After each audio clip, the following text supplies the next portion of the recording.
अस्सलाम वालेकुम बच्चे, आज हम अपने लेक्चर नंबर 55 में आ गए हैं। इससे पहले बच्चे हमने लेक्चर्स में जितने लेक्चर्स थे हमारे वो 9th के कोर्स में थे। आप लोगों को मैंने कहा भी था कि 9th की नोटबुक में ये आप लोगों ने काम करना है। लेकिन बच्चे ये जो मैं आप लोगों को काम बता रही हूँ ये जमात हश्तम जो है 8th की नोटबुक्स जो आप लोगों के पास मौजूद थी तो उसमें ये काम आप लोगों ने करना है, क्योंकि ये 8th का कोर्स है तो आप लोगों के पास सबके पास वो नोटबुक्स मौजूद हैं। तो बच्चे आप लोगों ने क्या करना है कि क्योंकि उसमें कुछ काम हुआ हुआ है और कुछ नहीं हुआ हुआ, एक्सप्लेनेशंस तो इन सारे 8 के कोर्स में हो गई थी, ठीक है, लेकिन रिटन वर्क जो है हम लोगों ने अभी फ़िलहाल स्टॉप किया हुआ था, एक्सप्लेनेशन सिर्फ करवा रहे थे। तो बच्चे अब मैं आप लोगों को रिटन वर्क जो है वो करवा रही हूँ, और अगर किसी को एक्सप्लेनेशन में अगर मसला है और किसी ने अगर नहीं की तो फिर वो ग्रेड 8 के कोर्स में, जो ग्रेड 8 का इस्लामियात का जो कोर्स है उसमें सारी डिटेल एक्सप्लेनेशन की मौजूद है। तो अगर किसी को समझ नहीं आती तो फिर वो वहाँ से भी देख सकता है। तो लेकिन बच्चे अभी मैं जो आप लोगों को करवा रही हूँ वो मैं आप लोगों को रिटन वर्क करवा रही हूँ, और 8 की नोटबुक्स जो हैं आप लोगों के पास मौजूद हैं उसमें ये आप लोगों ने काम करना है। तो बच्चे दरसुल अव्वल अलिफ आप लोगों के पास मौजूद था, 3 अहादीस भी हमने लिखी हुई थी, लेकिन दरसुल अव्वल बे और सबक कुरान पाक का तारुफ, हिफाजत फ़ज़ाइल, ये वाला मैं करवाऊँगी मिड टर्म से जो है वो, और इसके बाद फिर हम बाकी फ़ाइनल टर्म का काम भी 8 का जो है वो करेंगे। तो अभी सबसे पहले हम शुरू करते हैं दरसुल अव्वल बे, उसी तरह डिटेल पेज आप लोग लिखेंगे, फिर आयात 11 ता 19 उसमें मौजूद है दरसुल अव्वल बे में। सवाल नंबर 1 आप लोग लिखेंगे। सवाल नंबर 1 लिखने के बाद उसका सवाल लिखेंगे, इस सबक में ग़ज़वे बदर के हवाले से अल्लाह ताला ने किन इनामात का ज़िक्र किया है। फिर जवाब की हेडिंग और उसी तरह फिर ज़हनी खाका बनाएंगे। तो ज़हनी खाका में जो मेन हेडिंग है वो है हमारी ग़ज़वे बदर में अल्लाह के इनामात। तो उसमें फिर है बारान रहमत, मुसलमानों का फतहयाब होना, नींद तारी होना, रेत फेंकना, फरिश्तों की मदद। इसके बाद फिर आप लोग हेडिंग देंगे पसे मंज़र की। तो पसे मंज़र की हेडिंग देने के बाद आप लोग लिखेंगे 1 फिंगर गैप दे के नेक्स्ट लाइन में स्टार्ट लेंगे, ग़ज़वे बदर कुफ्र और इस्लाम का पहला मार्का था। ग़ज़वे बदर में मुसलमानों की तादाद बहुत कम थी और कुफ़ार की तादाद बहुत ज़्यादा थी। कुफ़ार मैदान जंग में पहले पहुँचे और मुनासिब जगह मुंतखब करके खैमे गाड़ दिए, पानी पर कब्ज़ा कर लिया। मुसलमानों ने मजबूरन रेत के टीलों पर खैमे गाड़ दिए। पानी की कमी थी, रेत पर चलना फिरना मुश्किल था, पाँव रेत में धंस जाते थे। शैतान भी दिल में तरह तरह के वसवसे डाल रहा था।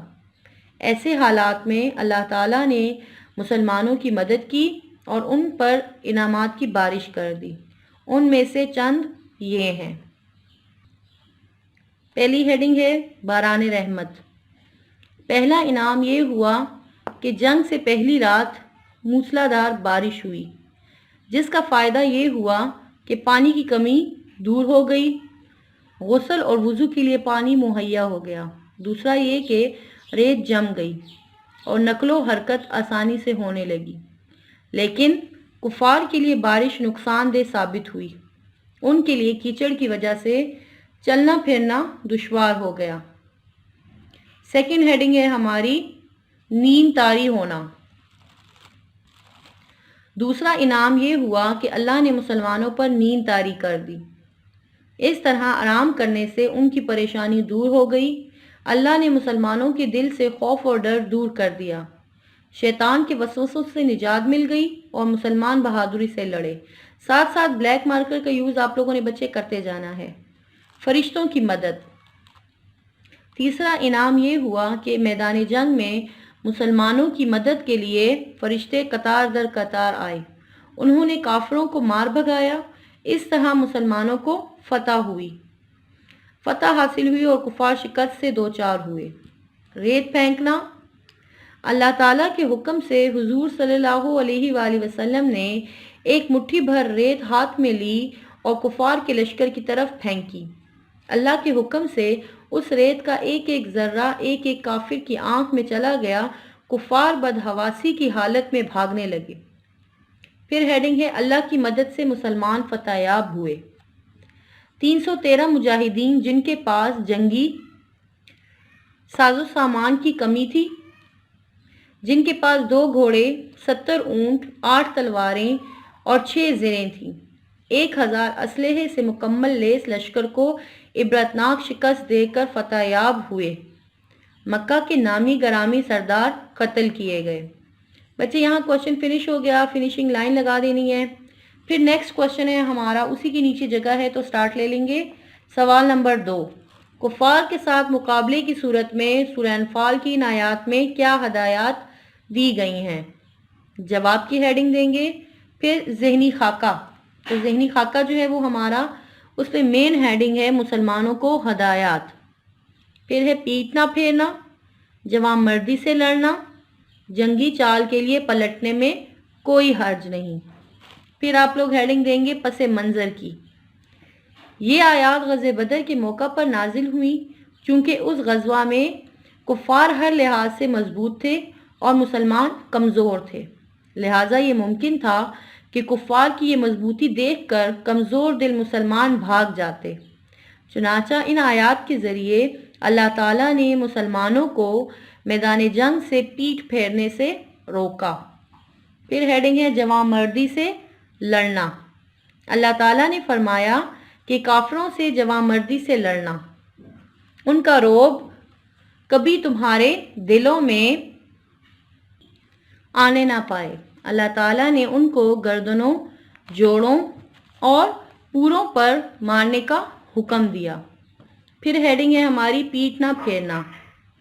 اللہ تعالیٰ نے فرمایا کافروں سے جوان مردی سے لڑنا، کافروں سے جنگ کی صورت میں پیٹھ نہ پھیرو، بے ہمتی سے پسپائی اختیار مت کرو۔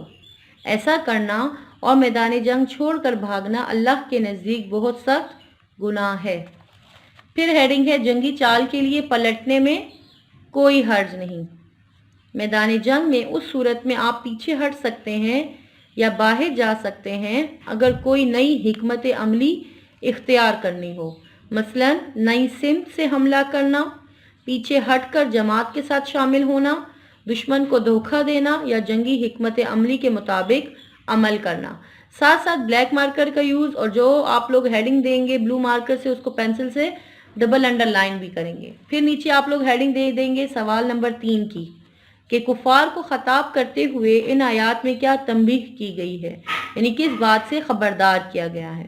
جواب کی ہیڈنگ، پھر ذہنی خاکہ بنائیں گے، کفار کو تنبیہ، کفار کی ہر چال کا ناکام ہونا، کثیر تعداد پر فخر نہ کرنا، اللہ اور رسول اللہ صلی اللہ علیہ وآلہ وسلم کی مخالفت پر سخت وعید، اللہ کا فیصلہ، کافروں کو باز رہنے کا حکم۔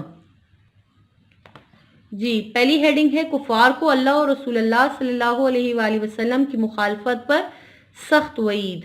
اللہ تعالیٰ نے فرمایا کہ جو کوئی اللہ اور اس کے رسول صلی اللہ علیہ وآلہ وسلم کی مخالفت کرے گا اور حق کے راستے میں روڑے اٹکائے گا تو اللہ انہیں سخت عذاب کا مزہ چکھائے گا، انہیں دوزخ کی آگ میں ڈال دے گا۔ نیکسٹ ہیڈنگ ہے کافروں کی کوئی تدبیر کارگر نہ ہو سکے گی، اللہ کافروں کی تمام تدبیروں کو بے اثر اور کمزور کر دے گا، جس کی وجہ سے وہ کبھی مسلمانوں پر غالب نہیں ہو سکیں گے۔ پھر ہے ہیڈنگ اللہ کا فیصلہ، کافروں کو تنبیہ دی گئی کہ حضرت محمد صلی اللہ علیہ وآلہ وسلم اور اس کے پیروکاروں پر فتح حاصل کرنے کا خیال دل سے نکال دو۔ اللہ نے یہ فیصلہ کر دیا کہ تم کبھی حق پر غالب نہیں آ سکو گے، جنگ بدر میں تمہیں عبرتناک شکست مل گئی، یہ فیصلہ قبول کرو۔ مشرکین جب لشکر کشی کے لیے مکہ سے نکل رہے تھے تو ابو جہل نے کعبہ کے پردے کو پکڑ کر کہا تھا کہ اے اللہ، دونوں لشکروں میں برتر لشکر اور دونوں گروہوں میں افضل گروہ اور دونوں دینوں میں بہتر دین کو فتح عطا فرما۔ اللہ نے یہ دعا قبول فرمائی اور مسلمانوں کو فتح نصیب ہوئی۔ پھر ہیڈنگ ہے کافروں کو باز رہنے کا حکم، काफिरों से कहा गया कि तुम्हें इबरतनाक शिकस्त हो चुकी है। तुमने बेहतर ग्रोह के फतह हासिल करने की ख्वाहिश की थी जो मुसलमानों के हक में मकबूल हुई। अब तुम बाज आ जाओ, ये तुम्हारे लिए बेहतर है। लेकिन अगर दोबारा सरकशी करोगे तो अल्लाह दोबारा तुम्हें शिकस्त देगा और सख्त सजा देगा। फिर हेडिंग है कसीर तादाद पर फ़ख्र मत करो। अल्लाह ताला ने फरमाया कि तुम्हारी बड़ी तादाद तुम्हारे काम नहीं आ सकती, क्योंकि अल्लाह ताला मोमिनों का साथी है। वो मोमिनों को फतह दिलाएगा और तुम्हारी तदबीरों को खाक में मिलाएगा। बच्चे यहाँ पर हमारा ये क्वेश्चन नंबर 3 ख़त्म हो गया है और ये आप लोगों का क्वेश्चन नंबर 1 जो है वो होमवर्क है। आप लोगों ने फिर याद भी करना है, साथ साथ होमवर्क में ये क्वेश्चंस याद भी रखने हैं। फिर इंशाल्लाह हम नेक्स्ट लेक्चर में इसके तमाम मफ़हूमात करेंगे इंशाल्लाह।